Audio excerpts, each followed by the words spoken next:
বগুড়ার শেরপুর উপজেলার খন্দকার টোলা গ্রামে মুসলিম স্থাপত্যের অপূর্ব নিদর্শন হয়ে আজও দাঁড়িয়ে রয়েছে প্রায় ৫ শতাব্দী প্রাচীন ঐতিহাসিক খেরুয়া মসজিদ।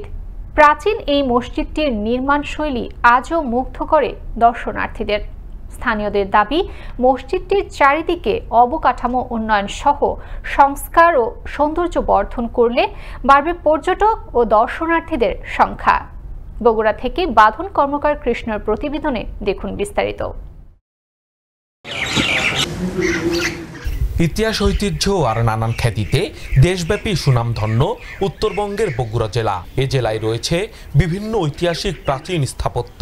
তেমনই এক ঐতিহাসিক মুসলিম স্থাপত্যের অপূর্ব নিদর্শন ৫ শতাব্দীর প্রাচীন খেরুয়া মসজিদ। বগুড়া শেরপুর উপজেলা থেকে মাত্র ১ কিলোমিটার দক্ষিণ পশ্চিমে শাহবন্দেগী ইউনিয়নের খন্দকারটোলা গ্রামে শ্যামল ছায়া ঘেরা মনোরম পরিবেশে এই মসজিদটির অবস্থান। মসজিদের সামনের দেওয়ালে স্থাপিত ফার্সি শিলালিপি থেকে প্রাপ্ত তথ্যের ভিত্তিতে জানা যায়, মির্জা নবাব মুরাদ খানের পৃষ্ঠপোষকতায় আব্দুস সামাদ ফকির ৯৮৯ হিজরির ২৬ জিলকদ বাংলা ১৫৮২ খ্রিস্টাব্দে মসজিদটির ভিত্তিপ্রস্তর স্থাপন করেন।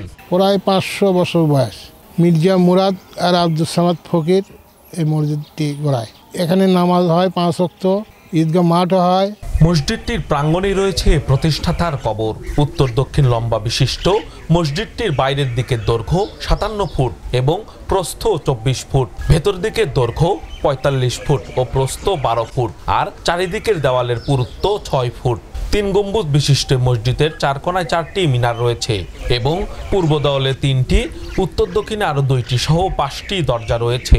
এই মসজিদ নির্মাণে ইট, চুন ও সুরকি সহ বৃহদাকার কৃষ্ণপাথরও ব্যবহার করা হয়েছে। খেরুয়া মসজিদে সুলতানি ও মোঘল আমলের মধ্যবর্তী স্থাপত্য নিদর্শন প্রকাশ পেয়েছে, যা বাংলা স্থাপত্য শিল্পে এখন বিরল। ১৫৮২ সালের ২৬শে ডিসেম্বর মনে হয় মসজিদটির নির্মাণ কাজ শুরু হয়। আর এর ভিতর ২০০ বছর অনাবাদি ছিল। সরকারি যখনকার প্রত্নতত্ত্বের অধিদপ্তরে যায় তখনকার পুনরায় পরিচালিত হচ্ছে আর কি। তবে বর্ষাকালে এলেই সামান্য বৃষ্টিতে হাঁটু পানি জমে যায় মসজিদ প্রাঙ্গণে এবং আশেপাশের রাস্তায়। তাই রাস্তা ও ড্রেন নির্মাণের দাবি স্থানীয়দের।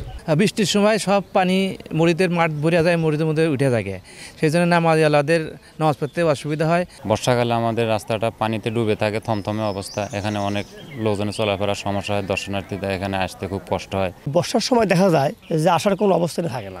সরজমিনে পরিদর্শন করে ঐতিহাসিক এই খেরুয়া মসজিদটির সৌন্দর্য বর্ধন এবং রাস্তা ও ড্রেন নির্মাণ প্রসঙ্গে সহযোগিতার কথা জানালেন উপজেলা প্রশাসন। এই রাস্তাটি এবং পানি নেমে যাওয়ার জন্য তার একটি ড্রেনের দাবি তারা করেছে। জনদুর্ভোগ কমে সেটি আমরা করার চেষ্টা করি।